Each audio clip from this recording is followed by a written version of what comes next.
mi hermano, y poder compartir la palabra a través de este medio, que sea a la distancia, pero sabemos que estamos cerca con la gracia del Señor y del Evangelio, ¿no?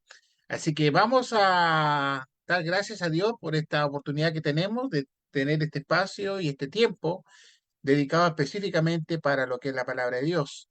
Así que voy a pedir a mi hermano Sergio Pino, si fueras tan amable y mi hermanito nos pudieses guiar, por favor, en esta oración, pidiendo específicamente por los hijos de nuestra hermana Luz. Y bueno, también es una bendición que haya cumplido un año más de vida y pedir que tenga el Señor presente a nuestro hermano Mario en la exposición de esta tarde noche. Oremos, por Amén, favor, si hermano. fuera. Oremos. Agradecemos, Señor, que al caer la tarde nos podamos juntar al estudio de su palabra. Nos complace el hecho, Señor, de apartar este tiempo para la meditación de las cosas que son eternas. Hemos venido, Señor, con una mente abierta, con un corazón dispuesto para atender al consejo que esta noche nuestro hermano Mario nos impartirá. Pedimos que tu gracia, Señor, pueda caer sobre él, que le ayude a recordar cada cosa que ha preparado y que nosotros, Señor, podamos recibirla como entendemos que es palabra suya, Señor. Oramos, Padre, por todos los hermanos que están en plataforma, que han tomado este tiempo, el interés de poder crecer, de poder saber, Señor, las cosas que son parte del reino, para de esa forma, Padre, estar más cerca de su presencia y equivocarnos menos. Oramos, Señor, en esta hora por diferentes hermanos que requieren de mejorías, tanto físicas como espirituales, que usted pueda atender, Señor, a hacer a esperanza y rehabilitar o revivir, Señor, la fe en ellos. Que estas situaciones, Señor, no puedan mermar su interés, sino por el contrario, que sea un tiempo de reflexión en las cosas, Señor, en las cuales hemos creído. Gracias por todo, Padre, gracias por el día, por las cosas que nos provees para nuestro vivir, por el trabajo, por el deseo de trabajar en tu obra. Ayúdanos, Señor, para que eso pueda ser incrementado en cada uno de nosotros. Gracias, mi Dios. Oramos siempre en el nombre de Jesús. Amén. Amén, Gracias, hermano. hermano. Muchas gracias, hermano Sergio. Damos la bienvenida a todos los hermanos que se han estado incorporando, hermanos y hermanas que se han estado incorporando en estos minutos, y también a los hermanos, hermanas y visitas a través del Facebook. Así que gracias por su compañía y bueno, vamos a partir entonces con el tema de esta tarde. Nuestro hermano Mario, por favor, adelante. El micrófono ya está dispuesto. Bueno, hermanos, pues primero que todo, gracias por la invitación. Ya me había dicho el hermano Néstor que deseaba que estuviera con ustedes, pero había tenido algunas situaciones de salud y cuestiones de trabajo. Pero bueno, gracias por la invitación y les agradezco el tiempo y la atención que se van a prestar a su servidor. Ah, ah, Espero que algo podamos recordar de lo que hemos aprendido y esa es la intención de esto. Hermanos, una de las cosas que uno tiene que comprender cuando estudia la palabra de Dios es que la palabra de Dios no se reveló en nuestro idioma, ni en inglés, ni en ruso, ni en chino, y como sabemos, se reveló en otros idiomas ajenos a los de nosotros. Y así como ustedes ven que está ahí la diapositiva, así se escribía en aquellos tiempos. No había espacios, no había puntuación, no había minúsculas, se escribía con puras mayúsculas. Así es como escribía la gente en aquellos tiempos, cuando nuestro Dios le reveló a aquellos discípulos su palabra, ¿verdad? Así que eso es algo que nosotros nos conviene que tengamos en mente, que cuando estudiamos el Evangelio, las buenas nuevas, el consejo de Dios, comprendamos que estamos estudiando su palabra, una traducción que tenemos. Sin embargo, tenemos herramientas, tenemos acceso, podemos escudriñar, podemos estudiar, y es una bendición que en nuestra generación tengamos muchas herramientas para estudiar la palabra de Dios. Es algo que nosotros deberíamos agradecer a Dios por tantas herramientas que tenemos, no solamente porque tenemos la palabra de Dios en español, sino porque tenemos acceso a diccionarios, léxicos, gramáticas, qué sé yo, y creo que eso ustedes ya lo conocen. Así que lo que yo voy a hacer, hermanos, ahora, y lo que he estado haciendo ya por algún tiempo, yo sigo lo que es el método espiral para estudiar la palabra de Dios. ¿Qué es lo que se defino yo como método espiral? Empiezo con la palabra en el pasaje primero, qué es lo que la palabra es, si es un verbo, un sustantivo, un artículo, un adjetivo, dentro de la oración. El segundo paso es la oración dentro del texto, decir qué es lo que a la oración de ese pasaje dice. El tercer paso sería del texto al contexto inmediato, es decir, lo que sería el texto cercano, el pasaje de arriba, el pasaje de abajo, en conexión con la palabra o la oración que estoy viendo. Luego el tercer paso sería el contexto lejano, es decir, lo que está dentro del libro, lo que está más cerca de ese libro, en este caso Filipenses, sea Colosenses, sea Efesios, que fueron cartas que más o menos se escribieron más o menos por el mismo tiempo. Así que eso es lo que yo uso para estudiar la palabra de Dios, el método espiral. Empiezo de adentro de la palabra y luego me voy hacia afuera. Y de esa forma trato yo de entender qué es lo que Dios quiere que yo entienda de su palabra, ¿verdad? Así que lo digo esto para que más o menos sepamos qué es lo que voy a usar en esta tarde acerca de este contexto de la carta a los filipenses. Me llama mucho la atención la carta a los filipenses, hermanos, porque algunos la definen como la carta del gozo, porque se repite varias veces la alegría, regocijo, gozo, y algunos comentaristas la definen así como la carta del gozo. Pues bien, esta carta a los filipenses se piensa que se escribió más o menos, la carta pudo haberse escrito el año 60-65, después de haber sido establecida la iglesia, alrededor de los años 51, 52. Yo estoy confiado que ustedes conocen Hechos 16, 1 al 40. Obviamente no lo vamos a leer todo el contexto. Yo confío que ustedes lo conocen, así que no hay necesidad. Sabemos cuando aquel varón macedonio se le apareció a Pablo y le dijo, pasa a Macedonia, ayúdanos. Y luego se convirtió Lidia, luego fue liberada aquella niña que estaba poseída por aquel espíritu de adivinación, y luego, como sabemos, el carcelero de Filipos. Así que en ese contexto está un sermón de conversión, 3 conversiones o 3, yo le he llamado a ese sermón 3 almas liberadas. No sabemos si la chamaca aquella con espíritu de adivinación obedeció o no, pero fue liberada de Satanás. Y ahí están 3 casos de conversión para un sermón expositivo de contexto. Y en esta carta, pues, pudo haberse escrito más o menos en esos años, en el año 60, 65, y existen 2 fuentes de información que pueden determinar la veracidad de la carta, lo que sería la evidencia externa o la evidencia interna. La primera tiene que ver con los testimonios escritos de aquellos que se consideraban cristianos. Entre ellos fueron Policarpo, Ireneo, Clemente Alejandría, Eusebio, Tertuliano, Orígenes, Cipriano, y que hablaron de los filipenses.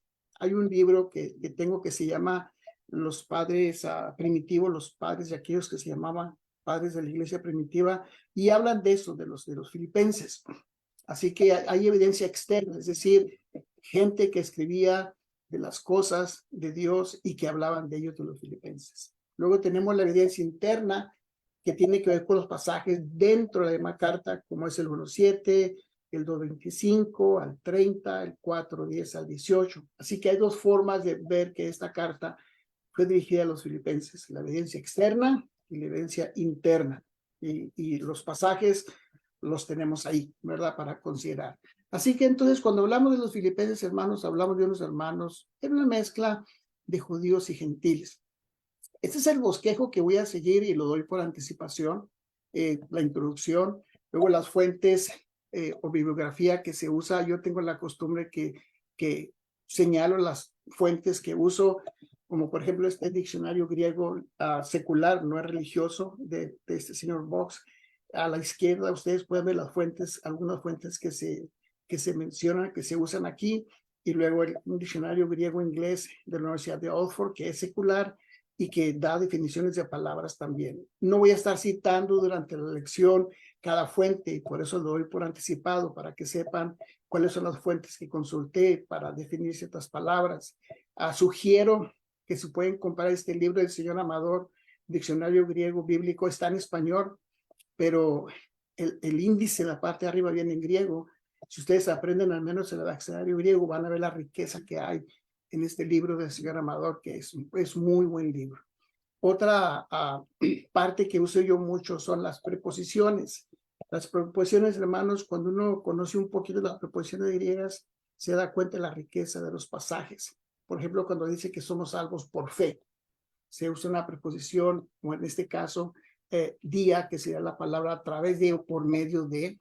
Cuando dice que somos salvos por la fe, podemos decir a través de la fe, la persona cruza a través o va a través de la doctrina, por medio de la doctrina, y la preposición, eso quiere decir. Es nada más un ejemplo que les doy del uso de las preposiciones que nuestro Dios ha dejado en su palabra, y a veces es bueno a consultarlas y ver el uso para entender mejor la verdad de lo que Dios nos ha dejado en su palabra.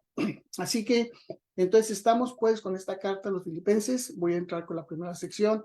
Y en esta parte, hermanos, es bien importante que nosotros comprendamos esta carta. Voy a usar las notas que tengo sobre Filipenses. Ya tengo algunos meses estudiando pasaje por pasaje. No voy a empezar del capítulo 1, me voy derecho al capítulo 2, pero me pareció importante compartir con ustedes esta sección de la carta a los Filipenses, porque si algo quiere nuestro Dios es que sus hijos estén unidos en esto. Así que voy a leer del verso 1 al verso 11, pero vamos a concentrarnos lo que sigue del 5 al 9 al 11, ¿verdad?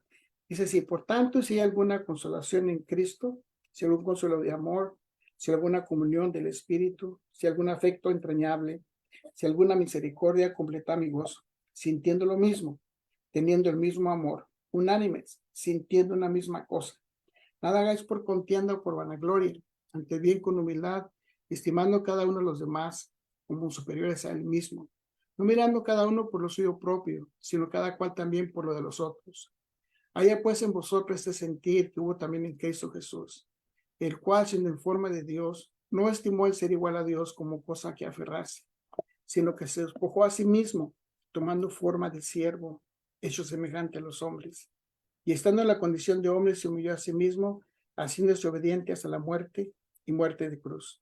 Por lo cual también Dios lo exaltó hasta lo sumo, le dio un nombre que es sobre todo nombre, para que en el nombre de Jesús se doble toda rodilla de los que están en los cielos, en la tierra, debajo de la tierra, y toda lengua confiese que Jesucristo es el Señor, para gloria de Dios Padre.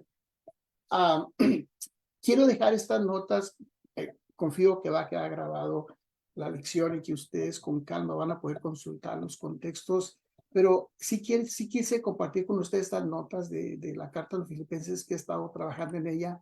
Y empieza así: si hay, esa expresión, hermanos, es una partícula condicional que empieza, que introduce una serie de ideas que Pablo deseaba sobre los filipenses. En el caso de la consolación, el número que está ahí, hermano, es el número Strong. Yo pienso que muchos de ustedes conocen el sistema Strong, y lo dejo ahí para que vean en qué pasaje se usa. Y el sentido de la palabra, cuando dice consolación, tiene que ver con llamamiento, petición de auxilio, exhortación, y algunas veces se usa también como consuelo. La palabra aparece en el Hebreos 12:5, en el 13:22. Es donde aparece el término de el mismo que está aquí en Filipenses. Dice en Cristo, es decir, en conexión con el Señor Jesús. Fíjense la palabra en, porque como les dije ahorita, las preposiciones, en este caso, en Cristo, en conexión dentro de Cristo, lo que quiere decir algún consuelo de amor, es decir, alivio de amor, exhortación, animación, apaciguamiento, diversión, entretenimiento, alivio, persuasión, argumentación. Consuelo sería la palabra. Si alguna comunión del Espíritu, es decir, la armonía del Espíritu Santo, esa comunión que se tenía entre unos y otros, que se podía compartir con Pablo. Pero la palabra que me llama mucho la atención en este pasaje 1, cuando dice amor entrañable, y es que el término se compone, hermanos, de dos partes. Son dos expresiones unidas por una conjunción que indican lo que sería el amor, si quisiéramos nosotros visualizarlo como el amor de madre. Yo creo que las mujeres por experiencia saben lo que es el amor de madre, porque en el vientre traen la criatura y se les nota a las mujeres el amor por los hijos. Bueno, la mayoría, ¿verdad? Porque hay unas que sí no se les nota, pero sí, eso da a entender cuando dice pues el amor entrañable. Tiene que ver con la compasión, con la piedad, la misericordia, corazón. A veces se usa en entrañas, la parte interna, pero en conexión con el cariño, con lo más íntimo. Entonces, si hay algo de eso, le decía el Espíritu Santo a los filipenses, completen mi gozo. Todo eso que se describe allí tenía que ver con la alegría que Pablo deseaba de los filipenses, el consuelo, el amor íntimo. Y tal vez ustedes han notado, yo creo que es normal, como seres humanos así somos, hay cierto amor especial por ciertos hermanos muy íntimos que les tenemos mucho cariño y que daríamos todo lo que tuviéramos por ellos. Y hay otros hermanos, sí, sí, que los amamos y los queremos, pero hay cierta distancia. Creo que ustedes van a estar de acuerdo conmigo en eso, que por alguna razón los seres humanos nos apegamos más a unos que a otros. Y eso tiene que ver con eso, ¿verdad? Si hay algo de eso entre los filipenses, dice Pablo, completen mi gozo, llenen mi gozo. Y es algo lo que él esperaba, es lo que él deseaba, que se llenara de alegría su corazón, como motivo de los hermanos de Filipos. El término completada aparece en el 1:11, se usa a veces como lleno, estoy lleno. Por ejemplo, en el 4:18, vamos a Filipenses. Voy a citar algunos pasajes nada más, hermanos, no lo voy a leer todos porque si no, aquí nos amanece esta mañana. Filipenses 4:18 y 19, ustedes se han de acordar, cuando el apóstol Pablo les recordaba, lo he recibido todo, tengo abundancia, estoy lleno. Esa palabra lleno es la misma del verso 2, del capítulo 2, verso 2, estoy lleno, habiendo recibido de Epafrodito lo que enviaron, por lo grato, sacrificio acepto, agradable a Dios. Y en ese pasaje está esa expresión, lléneme de alegría, suplan de alegría, Dios suplirá. Está en el verso 19 del capítulo 4, ¿verdad? Es lo que quiere decir, suplan mi alegría. Volviendo pues a las notas, completada de esta forma, en forma imperativa, es decir, completen mi gozo, no es nada más un simple comentario que Pablo les hace, sino es una forma imperativa de orden y que quería ver con eso.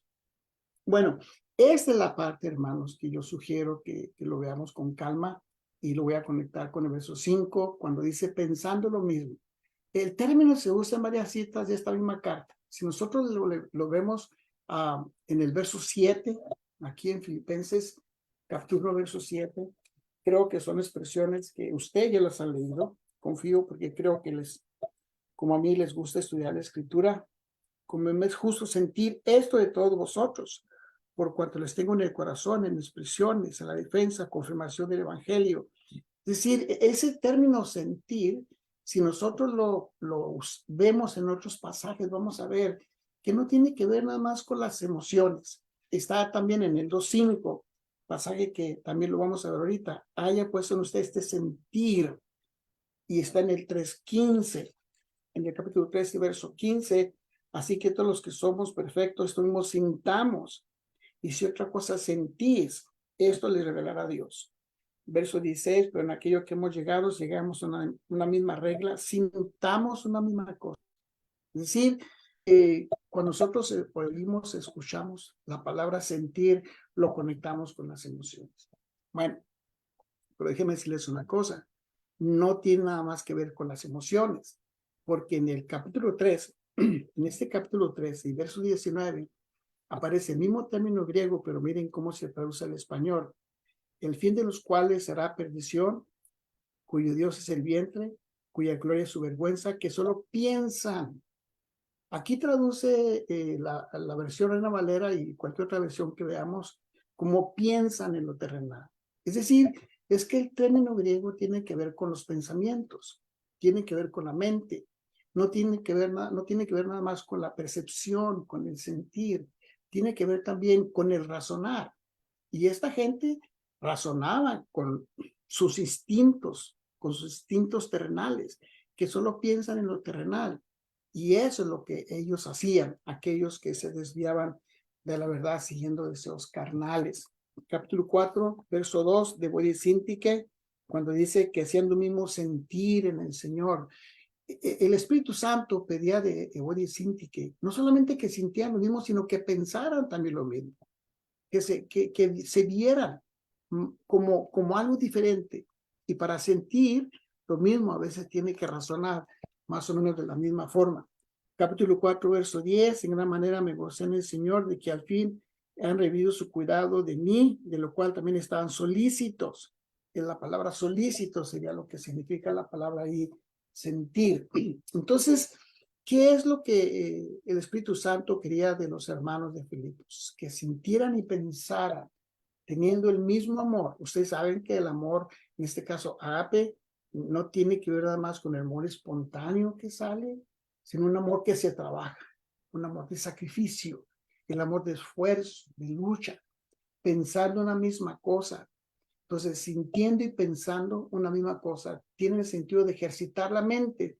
Pero este contexto, hermanos, el pensar colectivo. El Espíritu Santo deseaba que los filipenses se unieran en la misma mente y en el mismo parecer, como los corintios, pasaje que conocemos. No solo las ideas, sino también las emociones. Los dos términos están entre el sentimiento y el amor. Era pues un trabajo mental y emocional, pero de una colectiva. Y esto lo estoy diciendo, hermanos, porque los pasajes del 5 al 9 al 11, que ahorita vamos a entrar un poquito más en detalle, tienen conexión con esto. Si nosotros hacemos una lista del 1 al 4 y del 5 al 9 al 11, vamos a ver que hay términos que se repiten. Lo que se pide de los filipenses, el Señor Jesucristo ya lo había hecho. Es cuestión nomás de hacerlo con calma.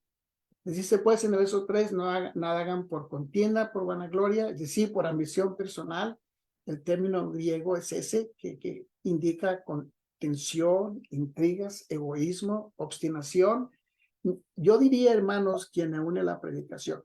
Ustedes saben que el Espíritu Santo le decía a los filipenses que en Roma algunos hermanos andaban predicando por egoísmo personal, y es algo que él no quería, el Espíritu Santo no quería de los filipenses que fuera a hacer eso, ¿verdad? Entonces, nosotros lo vemos en el capítulo 1, verso 16. Los unos anuncian a Cristo por contención. No hagan nada por contención, ni aún predicar el evangelio. Pero no dice Judas 3 que contendamos por la verdad. Bueno, el asunto no es luchar por la verdad, sino la intención de. Por eso el término del idioma original da a entender de ambición personal, de que yo quiero ganar, yo quiero tener razón, es que yo quiero que me den a mí la razón. Ese tipo de actitudes no quería el Espíritu Santo que se diera entre ellos. Entonces, yo diría que ni une la predicación. El término aparece en la segunda carta de los Corintios 12:20. Dejo los pasajes, hermanos, para que los consulten. Santiago 3:14-16. ¿Se acuerdan ustedes cuando habla ahí de la sabiduría terrenal, diabólica, animal? Bueno, son los pasajes donde aparece el término, ¿verdad? Nada hagáis por contienda, por vanagloria. Esta palabra aparece aquí en este lugar, pero lo que da a entender sin duda la enseñanza era que lo que Pablo quería que se evitara lo que estaba pasando en Roma, es decir, que no se repitiera esa humildad, y se pedía a los hermanos humildad. Esa humildad es una palabra compuesta que tiene que ver con la humildad mental, es decir, pensar con humildad. Y ahorita lo vamos a conectar con el Señor Jesucristo, porque si ustedes leen con calma el contexto, como lo dije, ustedes van a ver que lo que el Señor Jesús hizo se le estaba pidiendo a los filipenses. Entonces la palabra aparece en Efesios 4:2, Colosenses 2:18, donde dice que revestidos de humildad, como dice en la primera carta de Pedro 5:5, ¿verdad? Revestidos. Bueno, ya son humildes, revístanse más. Estimando, es decir, ese término es un término que indica ir delante de él. Si ustedes se fijan bien, hermanos, en el verso 3 está también el Señor Jesucristo. Estimando a los demás como superiores a él mismo. Ir delante, lo que el término quiere dar a entender. Ser guía, guiar, conducir, considerar. La palabra se usa en los versos, verso 6, verso 25, aquí mismo en Filipenses, como dijo el Espíritu Santo, el cual siendo en forma de Dios, no estimó, es el mismo término que está ahí, y está en el 3:7 también, de aquí de Filipenses, cuando dijo el apóstol Pablo de su vida pasada, ¿verdad? Cómo veía las cosas, pero en cuanto a estas cosas eran para mi ganancia, las he estimado como pérdida por amor de Cristo. Y luego el siguiente texto, verso 8, ciertamente aún estimo todas las cosas como pérdida por la excelencia del conocimiento de Cristo Jesús, mi Señor. Así que, ¿qué era lo que el Espíritu Santo quería de los filipenses? Que vieran a los demás como superiores a ellos mismos. Y este término tiene la idea de tener encima de uno, poner encima, elevado sobre uno. Es decir, que los veamos a los demás como superiores a nosotros. Es lo que él quería. En este contexto, pues, tener los hermanos por encima de uno mismo. La palabra se usa en el 3:8, 4:7, Romanos 13:1, cuando habla de que nos sometamos a las autoridades que están sobre nosotros, porque ellos tienen el poder. Y luego está en el 1 Pedro 2:13. No mirando cada uno por lo suyo propio, dice. Se terminó no poner atención, no fijarse bien. Está la cláusula negativa, no mirando, porque da a entender eso, cuidarse de no cuidar, de no poner atención, interesarse. Y luego va a estar sin la cláusula negativa en el 3:17, en el 11:35, en el Romanos 16:17, cuando dice, miren, fíjense en los que causan divisiones. ¿Ustedes se acuerdan de eso? De Romanos 16:17, ¿verdad?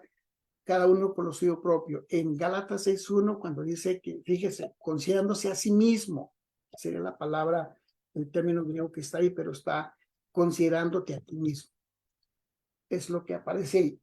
Cada uno lo suyo propio, intereses personales, es decir, no mirando cada uno por lo suyo propio, sino por los intereses personales. Hermanos, yo me atrevería a decir que en esta idea están inclusive los más nobles y espirituales intereses que uno puede tener. Cuando yo estudio con calma este contexto, las razones por las que los hermanos en Roma estaban predicando, Pablo estaba encarcelado, Pablo estaba predicando, aun cuando estaba con su libertad limitada, y los hermanos que llegaban y lo visitaban y lo seguían, salían a predicar, pero salían a predicar con intereses personales.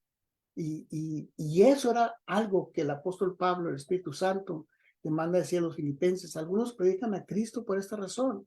Y sí, al final de cuentas, el Espíritu Santo dice, bueno, de alguna manera u otra, Cristo es predicado. No eran los más completos y santos intereses, pero Cristo se anunciaba. Pero no dejaba de negar que había intereses propios personales por la obra. Y yo no sé si ustedes conozcan casos o si les ha pasado a ustedes, a mí me ha pasado, cabe confesarlo. A veces uno predicaba a Cristo por el ego, por inflar el interés personal. Y uno tiene que tener sentido de autocrítica y preguntarse, ¿por qué quiero predicar el Evangelio? ¿Por qué quiero hablar del Evangelio? ¿Porque quiero ganar la batalla? ¿Porque quiero dar impresión? Es mucho porque los hermanos me vean con cierta reputación, o porque quiero una imagen de muy conocedor. ¿Cuáles son los intereses? Uno tiene que tener sentido de autocrítica. Y si no son los intereses nobles y santos que Dios pide, pues entonces vale más callarse y no hablar, porque el compromiso con Dios puede ser muy serio.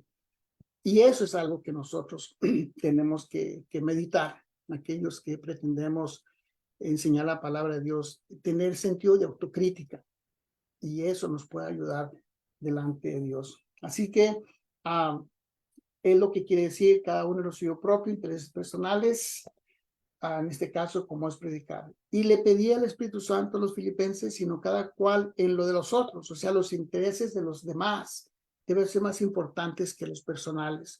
Si la iglesia tiene ciertos planes, si la iglesia quiere invitar a ciertos hermanos, si la iglesia quiere llevar a cabo ciertas actividades, y aunque uno tenga las mejores intenciones, uno debe respetar lo que la mayoría de los hermanos quieran, mientras que no vaya obviamente en contra de la verdad. Creo, hermanos, que esa es la idea que el Espíritu Santo quería de los filipenses, que no se repitiera lo que estaba pasando en Roma. Muy bien, el tema pues que nos ocupa. Me alargué un poquito, hermanos, en la introducción, pero vamos al tema pues que nos ocupa. Dice, haya pues en ustedes ese sentir. Aquí se usa el mismo término que en pasajes anteriores, como mencioné. El término griego es ese, y lleva la idea de pensar y sentir. El Espíritu Santo, con esa expresión, introduce el siguiente pensamiento que habla del Señor Jesús, de su gesto de humildad en su ambiente de deidad. Es decir, esa mentalidad que tenía el Señor Jesús. Sería otra forma de traducir la expresión. Pasajes donde aparece la palabra, como dije ahorita, en el 1:7, en el 2:2, en el 3:15, en el 16 y en el 19, como leí ahorita, acerca de aquellos que pensaban en lo terrenal. El Señor Jesús vino y mostró su humildad en cuerpo humano. Eso todos lo sabemos, lo conocemos. Eso lo conocemos y lo entendemos. Pero siendo en forma de Dios, el Señor Jesús mostró su actitud de humildad en su atmósfera divina. Entiendo que me estoy adelantando al pensamiento, pero es que Ellos habían acordado, hermanos, que alguien habría de salir de la atmósfera divina y venir a morar en cuerpo humano entre los hombres. Es decir, y no solo eso, sino estar dispuesto a llevar la culpa de los demás y ser sacrificado como un cordero santo. Pero tenía que ser en cuerpo humano, porque era y es imposible que el hombre le dé muerte a Dios, pues Dios no puede ser muerto por lo mortal. Así que tenía que ser en un cuerpo mortal. Pensemos en esto, hermanos, existiendo en forma de Dios. Es decir, es un verbo de tiempo presente indicando que Jesús estaba en la condición, estando en la condición o forma de Dios. El término que está aquí existiendo aparece en Santiago 2:15 y está en tiempo presente, dice la expresión. Vamos a Santiago 5:15.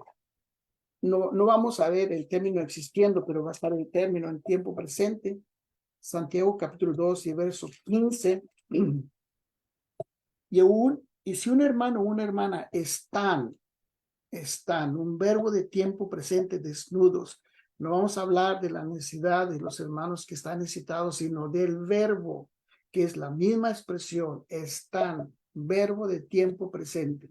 Y luego está en la segunda carta del apóstol Pedro. Estoy tratando de explicar, hermanos, dónde aparece la misma palabra que está en Filipenses, segunda de Pedro 1:8. Porque si estas cosas están en vosotros, una expresión de tiempo presente, y abundan, no les dejarán estar ociosos ni sin fruto. Y luego la tenemos en el 2:19 también aquí de primera de Pedro. Les prometen libertad y son, aquí está el término son, está en tiempo presente, ellos mismos esclavos de corrupción. Lo que trato de probar con esto, hermanos, es que esta expresión es existiendo en la forma de Dios, es una expresión que indica de tiempo presente. Es decir, el Señor Jesús es siendo Dios, en ese momento estando en la condición de Dios, se humilló. Miren, nosotros entendemos que la humildad del Señor Jesús se vio cuando vino a hacerse hombre. Pero aquí dice, estando en la condición de Dios, se humilló. No estaba en cuerpo humano, no estaba en el vientre de María o no estaba en la cruz, estando en la condición de Dios. Se humilló. El Hijo de Dios, hermanos, lo que da a entender esta expresión, de forma o condición, indica forma, figura, cuerpo, apariencia, hermosura, gracia, clase, calidad o especie o la idea. Fíjense que estaba yo escuchando un poco sobre los gnósticos y algunos decían que Jesús solamente se presentó en apariencia. Y es que el término griego en ocasiones se presenta como una figura, como una apariencia, no es la realidad, no es la esencia, sino es algo así como el aspecto, como una figura, porque se tomaban del sentido de la palabra. Pero nosotros sabemos que estando en la clase, en la condición, en la calidad de Dios, es decir, lo que tenemos que explicar es eso, en la forma, en la calidad, en lo que es la esencia de Dios, ¿verdad? Entonces el Hijo de Dios estaba ahí y de ahí hizo el plan de venir. El Hijo de Dios no quiso apoderarse del estado de divinidad. Ese término que está aquí cuando dice no se aferró, no quiso arrebatar o aferrarse, quedarse en ese estado de deidad, cuando de por medio estaba la salvación de la humanidad. Si pudiésemos nosotros visualizar, hermanos, que están la deidad platicando entre ellos, vamos a crear el mundo, vamos a crear los ángeles, vamos a crear un mundo visible, un mundo invisible. En el mundo invisible alguien se va a rebelar, en el mundo visible alguien se va a rebelar contra nosotros y tenemos que rescatar la condición, tenemos que hacer algo. Si pudiéramos visualizarlo, si pudiéramos verlo, dialogando entre ellos y que uno de ellos tomó la iniciativa y que uno de ellos dijo, yo voy. A mí me parece que allí empezó la humildad de Dios, la humildad del Hijo de Dios. Entiendo que es cuando se hizo hombre, eso lo entiendo. Pero dice que estando en la condición de hombre se humilló, pero es que dice este verso 6, no se aferró, no consideró, no quiso estimar, no quiso ir delante de ser guía, no quiso mandar, es decir, no se aferró, no quiso mandar, no quiso ser el jefe al momento de acordar quién habría de descender ese lugar de deidad. Es algo que nosotros nos conviene considerar cuando vemos este pasaje del verso 5, el verso 6, el cual siendo en forma de Dios, no estimó el ser igual a Dios como cosa que aferrarse, es decir, no se quiso quedar allí, y el término, hermanos, da a entender ir de guía enfrente. No, él no quiso ser el guía enfrente. Él no quiso ser la iniciativa de que no, yo soy Dios, yo pertenezco a la deidad, lo siento, yo no puedo ir. No, no, sino que lo acordaron y lo dialogaron. Y alguien tenía que venir. Y eso es lo que quiere dar el pasaje a entender. Entonces, el término aparece en el 2:3, en el verso 25, aquí mismo, ¿verdad? Cuando dice Pablo de Epafrodito que me fue necesario enviarlo. Está también en el 3:7, en el 3:8, que no tuvo, no se quedó ahí, ¿verdad? El Señor Jesús, sino que no se aferró pues a ese lugar. No tuvo por usurpación, es el término que aparece en el idioma original, y no quiso raptar o no quiso robar, no quiso tomarlo como botín, como condición. No, yo soy Dios, yo no tengo por qué ir. El ser igual a Dios, el quedarse en estado de deidad. Hemos de tomar en cuenta, hermanos, el diálogo que entre ellos se dio. El maestro no quiso quedarse en ese estado de deidad, sino que bajó al nivel humano. Pues él sabía, como el Padre y el Espíritu Santo, que en estado de la deidad, en estado de la divinidad, perdón, la salvación del hombre no se podía llevar a cabo si de sacrificio y expiación por el pecado se trataba. Así que se despojó a sí mismo, se despojó a sí mismo. Es decir, este término lleva la idea de vaciarse, de privar de valor, hacerse sin valor, hacerse inútil, evaluar, desnudar. Me gusta mucho la expresión esta desnudar, porque lo visualizo como que se quitó una capa, como que se quitó algo de él y vino y, por decirlo de alguna forma, durmió por 9 meses en el vientre de María, por decirlo de alguna forma, ¿verdad? No sé si hay otra forma de explicar cómo es que el Señor Jesús estuvo en el vientre de María. Fue y durmió al Hades, o fue al Hades y ahí estuvo. En el vientre de María estuvo 9 meses, eso tenemos que explicarlo. Pero el Señor Jesús se vació de su deidad, el cuerpo divino, y vivió en cuerpo humano, ¿verdad? Se hizo en cierta manera así, se humilló. La palabra aparece en Romanos 4:14, en 1 Corintios 1:17, 9:15, en el 9:3 de la segunda carta a los Corintios. La expresión ha de verse pues en su contexto, tenemos que ver en el contexto. El resto de las expresiones para que nosotros comprendamos qué quiere decir. Por alguna razón, nosotros tenemos que ver todo este pasaje así, que el Espíritu Santo repite la idea 3 veces. Fíjense cómo el Espíritu Santo, aquí en este contexto de Filipenses 2, dice que tomando forma de siervo, se despojó a sí mismo, tomando forma de siervo, hecho semejante a los hombres, estando en la condición de hombre. Y yo tengo la idea, hermanos, que esas 3 expresiones, cada una de ellas da una característica del Señor Jesús. Forma de siervo, nosotros sabemos que Él vino a servir como medio de salvación a la humanidad, como un siervo, como un esclavo, como alguien que tuvo una función.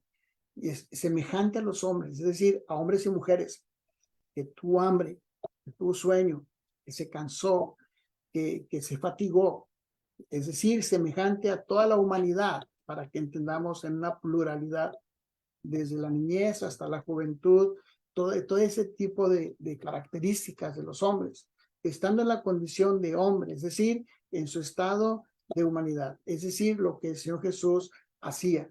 Cuando nosotros vemos, pues, hermanos, esa expresión del verso 7 y verso 8, tengamos en cuenta que en el original no hay números, es decir, hay una redacción corrida, pero que se está dando esas 3 descripciones de lo que el Señor Jesús hizo. Semejante, dice, forma de siervo, semejante a los hombres, una pluralidad, la humanidad, y luego en su condición de ser un hombre como cualquiera de nosotros, ¿verdad? Eso es lo que creo está ahí. Y por alguna razón el Espíritu Santo usó esas 3 expresiones para que los filipenses se dieran cuenta de la obra de Dios y de cómo cómo se ve la humildad de Dios en este contexto. Y el verso 8, se humilló a sí mismo.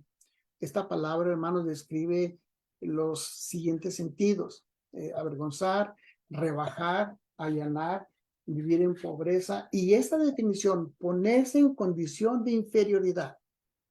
Ponerse en condición de inferioridad. Cuando el Señor se habla de eso, hermanos, es algo que nosotros tenemos que comprender. Cuando se considera esos sentidos con las palabras anteriores, con los 3 formas que les mencionaba, entonces se puede ver lo que nuestro Dios hizo, ¿verdad? La palabra puede verse en el 4:12, aquí mismo en Filipenses, cuando dice: sé vivir humildemente y sé tener abundancia. Lo que quiere decir el término es que el apóstol Pablo vivía en pobreza, es decir, no se trataba de la humildad de la actitud, sino en pobreza y en abundancia. Aunque se usa aquí la palabra humildad, ser vivir humildemente, en realidad el sentido quiere decir ser vivir en pobreza y en abundancia de las cosas materiales, dice el apóstol Pablo. Es el mismo término que aparece en este caso de que se hizo humilde, que se humilló. Luego aparece en la segunda carta a los Corintios 11:7, en el 12:21 y en el resto de los pasajes. Pero dice el verso 8, habiéndose hecho, volviendo al capítulo 2, y usted en el verso 8, estando en la condición de hombre, se humilló a sí mismo, haciéndose obediente, ¿verdad? Haciéndose humilde. Llegó a ser, llegó a tener, llegó a producirse, a nacer, manifestarse, aparecer, suceder, ocurrir, suscitar. Se hizo obediente, dice el contexto, hasta la muerte y muerte de cruz. Entonces, nosotros podemos considerar la obediencia que el maestro tuvo al nacer en carne, pero no se nos debe olvidar, hermanos, el diálogo en la eternidad de ellos, de esas pláticas que llegaron a acuerdo para salvar al hombre. Sin duda que su humildad se mostró en esos momentos en que aceptó llevar a cabo el plan de salvación. Creo que un pasaje que vale la pena leer y considerarlo es el de Hechos capítulo 2, cuando el Espíritu Santo ha llegado con el apóstol Pedro. Ustedes se han de acordar. Vamos a leerlo rápidamente, hermanos. Creo que esto nos da una idea un poquito más clara. Hechos capítulo 2 y este contexto que está aquí, verso 23. Varones israelitas, como dije, ustedes conocen los pasajes, confío que conocen este contexto, así que no hay necesidad de leerlo todo, pero ese término que está aquí en el verso 22, varones israelitas, oíd estas palabras: Jesús Nazareno, varón aprobado por Dios entre ustedes con las maravillas, prodigios, señales que Dios hizo entre ustedes por medio de él, como ustedes mismos saben, a este entregado por el determinado consejo y anticipado, que dice anticipado conocimiento de Dios, prendieron y mataron por manos de inicuos, crucificándole. Anticipado conocimiento de Dios. Es decir, es que Dios ya tenía planeado. Es que el Señor Jesús ya había mostrado su humildad. Déjenme hacer un paréntesis, hermanos, para más o menos si podemos visualizar esto. Suponiendo que somos un padre de familia y sabemos que en nuestra casa hay ciertas necesidades, que la mujer está enferma, los hijos están enfermos y luego yo estoy en el trabajo y estoy pensando en mi familia y que tengo que ir a cierto lugar a la farmacia o tengo que hacer cierto trabajo en la casa, pero que ya me preparo mentalmente. Ahorita tengo que llegar a hacer eso. Ahorita tengo que llegar a lavar los trastes, a limpiar la cocina, a hacer comida y tengo que llegar a hacerlo. Y lo pensamos con buena actitud. Y lo pensamos con buena voluntad. Y lo pensamos con disposición a hacer las cosas de corazón. No así a veces que tal vez estamos pensando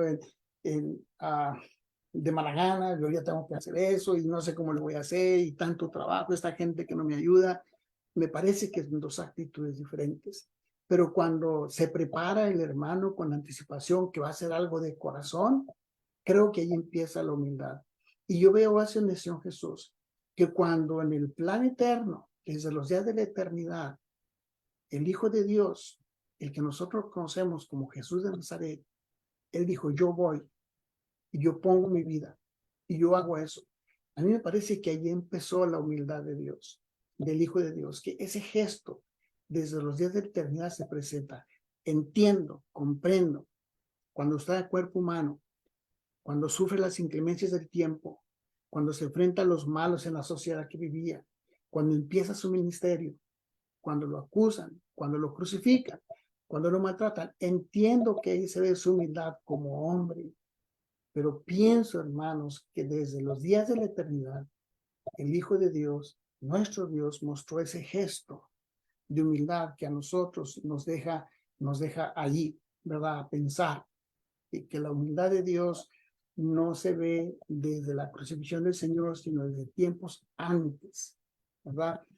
Así pues, viendo pues con este pasaje verso 8, hasta la muerte y muerte de cruz, fíjense que no fue cualquier muerte, hermanos, no fue esa que muchos pudieron tener en su momento y que pudo haber sido una muerte privada. Su muerte fue una muerte pública, fue exhibida en la más horrible humillación de esos tiempos, como sabemos, pero a la vez fue una doble exhibición porque los judíos y romanos fueron exhibidos por el Señor Jesús. Es decir, como dice en Colosenses 2:15, ¿verdad?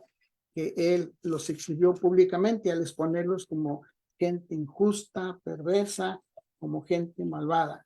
Colosenses capítulo 2 y verso 15, despojando a los principados, a las potestades, los exhibió públicamente, triunfando sobre ellos en la cruz.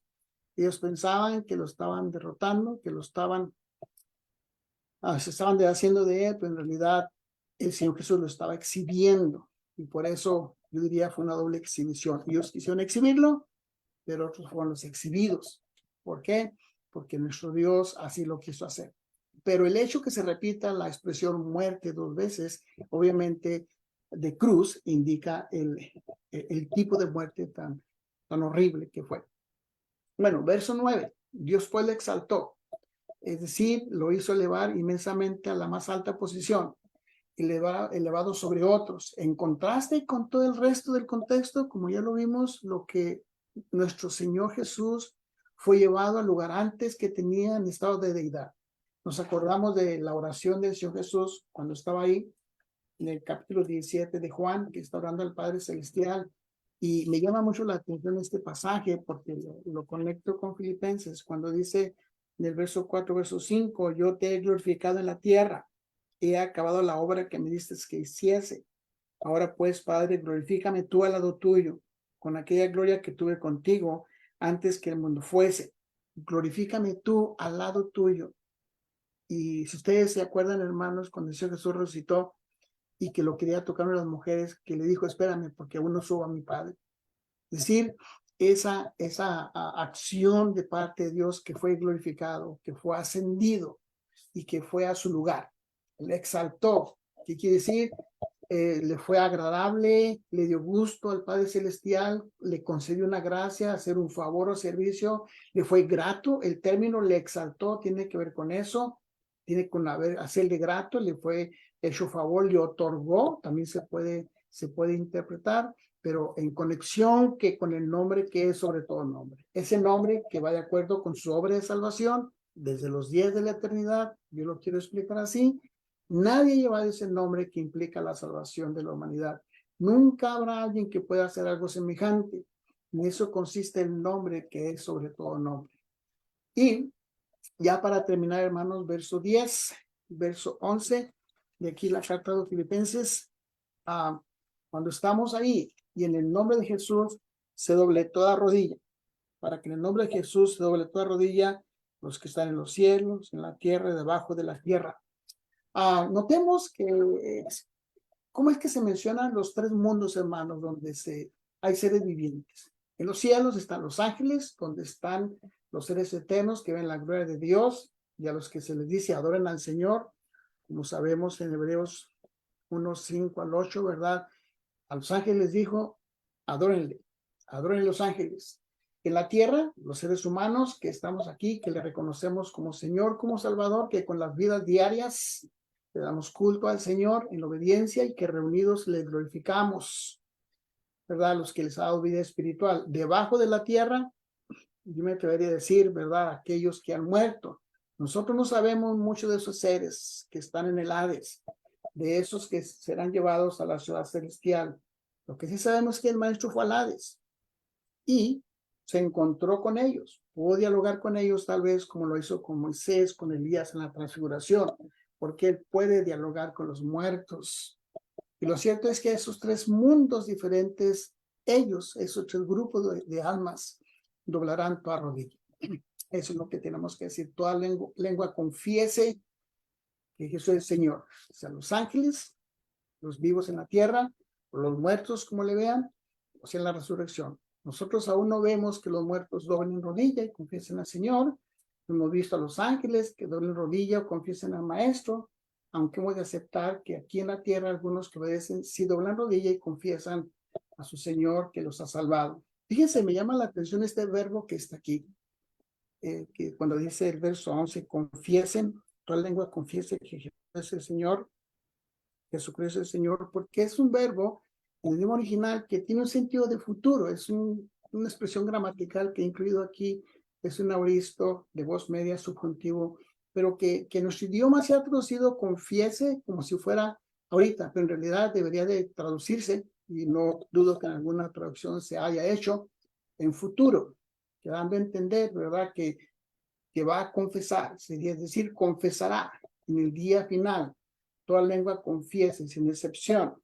Cuando los muertos sean resucitados, confesarán al Señor, ¿verdad? Así que nosotros podemos encontrar eso en esto que está aquí.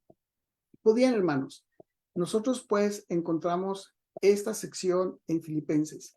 Creo que debemos estudiar con calma este contexto que está aquí. Creo que leerlo con calma. Obviamente en una hora fui muy rápido, entiendo que fui muy rápido, pero si voy despacio, hermanos, vamos a estar leyendo pasajes que tengo en las notas cuando vamos a alargar y voy a abusar de su tiempo y no quiero hacer eso. Les dejo las notas en la grabación, pueden parar la grabación y verlos con calma. Si tienen dudas, preguntas sobre las citas que están ahí, con confianza, puede haber una cita que esté equivocada, pero créanlo que no fue con intención, por eso cité la bibliografía que está aquí. ¿Qué pues aprendemos ya como conclusión? Aprendemos o recordamos que nuestro Dios ha hecho un plan de salvación y que Él deseaba de los filipenses, como desea de nosotros, que tengamos también esa forma de sentir y pensar, de pensar en los demás, de sentir por los demás, que fue lo que hizo el Señor Jesús, que haya ustedes ese sentir que hubo en Cristo Jesús. Es decir, el Señor Jesús, cuando decidió venir desde los días de la eternidad, sintió compasión, aun cuando todavía no estaba el mundo hecho, aun cuando el hombre todavía no pecaba, sintió la necesidad de salvar al hombre y pensó hacerse hombre para venir a rescatarnos. Y es lo que Él espera de sus hijos, de aquellos que le quieren obedecer, de aquellos que queremos, que tengamos el mismo pensar, sentir, esa actitud mental, emocional, de servir a los demás, de ver primero por los demás, que primero son los demás antes que yo, que primero es la iglesia antes que yo, aún en los más nobles intereses que pueden haber, hermanos. Nosotros tenemos que aprender de los romanos, de aquellos que predicaban por intereses personales o intereses egoístas, y que aprendamos a ser humildes como el Señor Jesús. Creo que eso lo podemos más o menos aprender de esta clase. Las notas son para un estudio, hermanos. Pensé que iba a poder abarcar un poquito más, pero el tiempo se va y no quiero abusar de su atención. Pero lo que sí he querido hacer, es hacer eso de lo que les decía al principio del método espiral. Ver la palabra en su oración, en su contexto inmediato y contexto lejano. Y ojalá que algo se haya podido lograr. Si hay preguntas, dudas, hermanos, con confianza. Si hay correcciones, también. Soy de la escuela vieja que se nos criticaban las explicaciones y los pasajes y las correcciones, y para nada me voy a ofender. Si hay correcciones, si hay algo que dije mal, fuera de lugar, como les digo, pertenezco a la escuela antigua, donde las hermanas y los hermanos nos criticaban y no éramos predicadores de mazapán. Ahora hay algunos predicadores de mazapán que no se les puede decir nada porque se ofenden, ¿verdad? Y ojalá que no seamos así nosotros. Así que muchas gracias, hermanos, por su atención. Muchas gracias a usted, mi hermano Mario. Hablemos por la tremenda explicación. Yo creo que es importante, ¿verdad?, profundizar bueno, de estos temas, especialmente ahí en Filipenses, y especialmente para poder entender, ¿no es cierto?, lo que significó el que el Señor, todopoderoso Dios, se hiciese hombre, ¿no? O sea, Él nos dejó una tremenda lección que a nosotros los hombres nos cuesta entender, ¿no? Muchas veces decimos, ah, no, pero este es para los filipenses o los colosenses. No, es para nosotros hoy día, en el siglo XXI. Y de repente vemos muy rápidamente estos pasajes, los encontramos bonitos, inspiradores, pero detrás de cada palabra hay una lección que hay que de alguna otra manera asumir y detenerse para poder de alguna forma, ¿no es cierto?, tratar de imitar y lo que el Señor quiere de cada uno de nosotros. Así que mi hermano Mario, muchas gracias. Hablemos por la lección y por el consejo. Sin duda, esperamos en Dios que podamos tener otra oportunidad para seguir profundizando en estos grandes y maravillosos temas que sin duda nos sirven para crecer y madurar en las cosas del Señor. Dios le bendiga, mi hermano. Vamos Hermano, a hermano, elevar. Sí, sí, hermanito. antes que se me pase, en días pasados estoy platicando con el hermano Wayne de este método espiral Ajá. y le dije yo, hermano, nosotros somos salvos solo por la fe. Y me voltea, se me queda viendo así.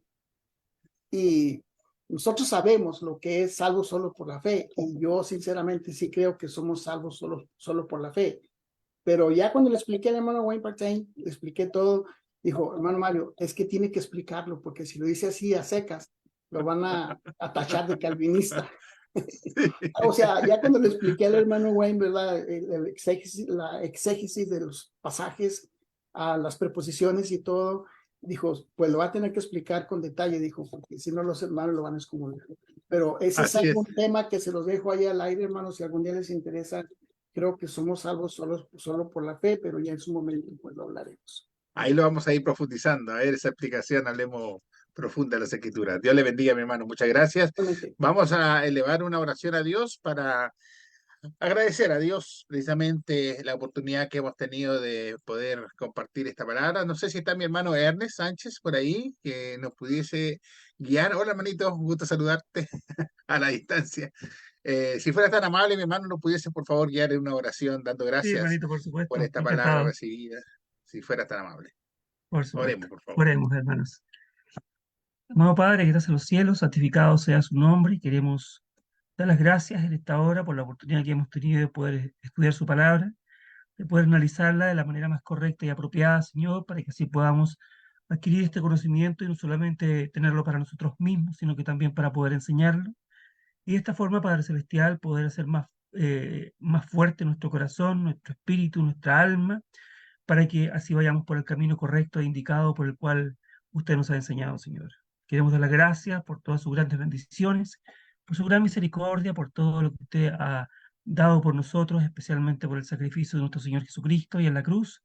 Y rogamos, Padre Celestial, al mismo tiempo que usted pueda bendecir a nuestro hermano que ha traído el mensaje y el tema del día de hoy, a él y a toda su familia. Y también al mismo tiempo, Padre nuestro, poder rogar por todos aquellos hermanos que están pasando por momentos difíciles, por momentos complicados, de diferente índole, de diferente materia, para que usted pueda, Señor, poner todos los medios necesarios a su alcance para que puedan mejorar en todos sus aspectos y podamos continuar entonces, Padre Celestial, realizando el trabajo por el cual nuestro Señor Jesucristo nos ha encomendado. Gracias, Padre Celestial, nuevamente por todo lo bueno que usted nos da, por toda su gran misericordia, por su paciencia, por permitirnos tener un poquito más de días largos, Padre nuestro, para que así podamos cumplir con el trabajo que usted nos ha dado, que es el predicar su palabra. En el nombre de Cristo Jesús oramos y damos las gracias por todo esto. Amén, Señor. Amén, Señor. Gracias, hermano Ernest, por la oración. Vamos a pasar con nuestro hermano Néstor, que siempre nos tiene los saludos ahí de los hermanos y hermanas ahí en el Facebook. Hermano Néstor, buenas noches, adelante. Buenas noches. Tenemos aquí a la hermana Alicia Zamora, Marcelo Tolosa, Isabel Ramos, Sabrina Murias, Luis Feliciano Mundaca, Luna Yos, Eleazar Sánchez, José Nazario Tobías y Joel Lalana. Todos ellos estuvieron ahí escuchando este tremendo mensaje del hermano. Y el hermano Joel Lalana Velázquez dice que el Señor les bendiga siempre, hermano. Gracias por la enseñanza. Saludos y muy buenas noches. Vamos a ver si aquí tenemos más. Bueno, eso es todo el comentario que tenemos, hermano. Invitamos para que puedan volver a escuchar este precioso tema a través de Facebook nuevamente o a través del canal de YouTube Iglesia de Cristo PDA. Hermano Oscar.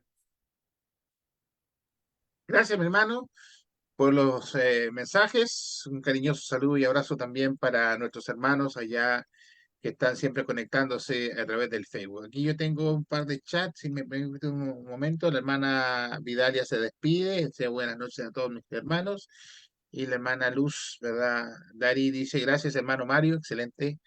Dios te bendiga siempre. Bendiciones para todos nuestros, de todo, para todos de nuestro Señor Jesucristo.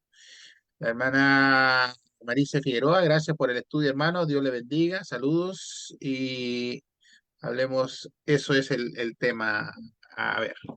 No sé si hay alguna pregunta, algún comentario, mis hermanos. Ya estamos ya en el tiempo, pero la palabra ha sido bastante clara, precisa y concisa.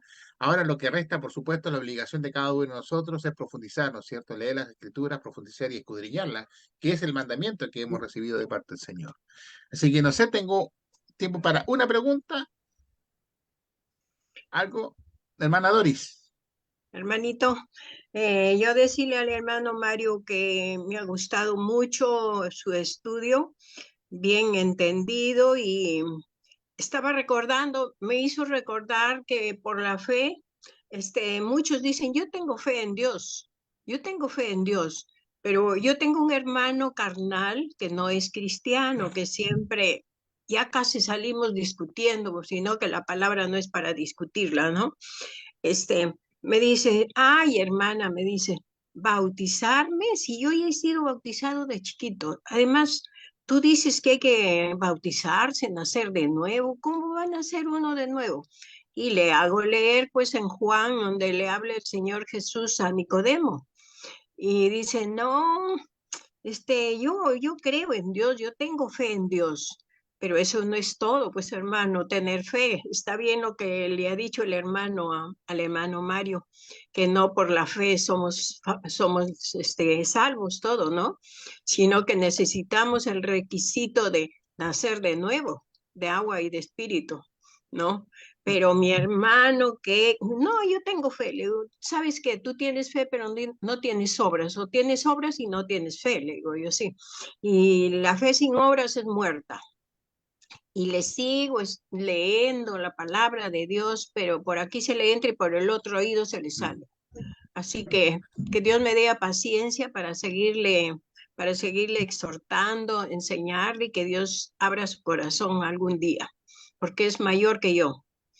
Y así, pues me ha gustado mucho el estudio del hermano Mario, del hermano Mario, pues, ¿no? Sí, correcto, sí. Que Dios lo bendiga siempre y muchas bendiciones para él y toda su familia. Gracias, hermano Mario. Dios lo bendiga. Gracias, hermana, gracias. Hermano Oscar, déjeme decir brevemente, porque se van a quedar los hermanos con la espinilla clavada. Yo he encontrado en la Biblia solamente 3 tipos de fe. Nada más hay 3 tipos de fe. Y la primera pregunta que dice el hermano Wayne fue esta. ¿Hay algún pasaje en la Biblia donde diga solo por la fe así? Y se quedó pensando, y le pregunté a otro hermano de Houston, que probablemente ustedes lo conocen, y dijo, no hay ni un solo pasaje que diga solo por la fe. Dice por la fe, pero solo por la fe, por gracia, pero no hay ni un solo pasaje que diga solo por la fe. Le pregunto al hermano Wayne, ¿de dónde viene pues la expresión? ¿Quién acuñó esa expresión? Bueno, el calvinismo y todo lo demás. Muy bien. Entonces, le explico yo al hermano, digo, hermano, yo he visto en la escritura solamente 3 tipos de fe.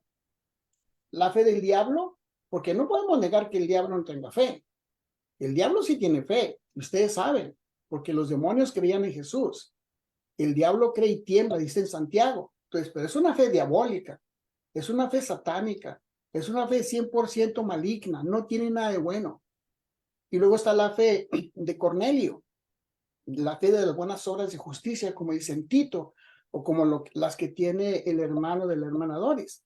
Sí, las buenas, la fe del buen hombre, de la buena persona. Y luego está la fe de Dios, la fe de Dios, la fe que nace por la semilla, La semilla es la palabra.